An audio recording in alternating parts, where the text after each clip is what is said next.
Kung gusto nyo mag-test ng plies na hindi kayo magkurente, gamitin nyo ganitong tester. Kahit anong tester, lagay nyo ng ganyan sakit, no? Yan. Tapos pindutin niyo ang on. Yan, on. Yan. Pindutin niyo ang on. Ilagay nyo ganyan sa lalim, ilagay nyo ang terminal.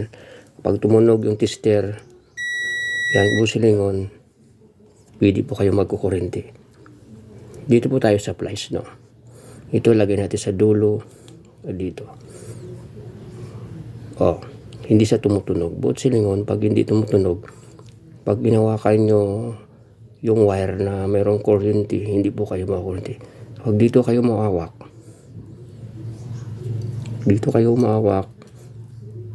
tutunog siya. Yan. Makakurente po kayo yun. Tingnan nyo. Yan. Yan. Pwede po kayo makakurente. O dito sa kanyang handle, kita ba nyo?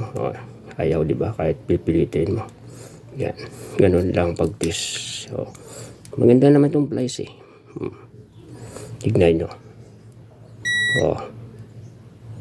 Wow. Parang ayaw pa. Ito talaga makakurente kayo. Yan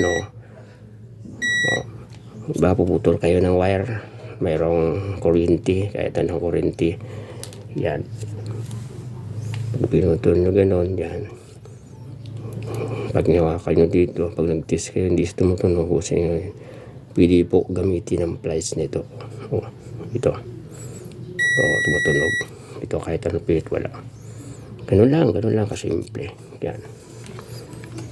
Maganda yung kahit anong tester, pwede yun. Salamat.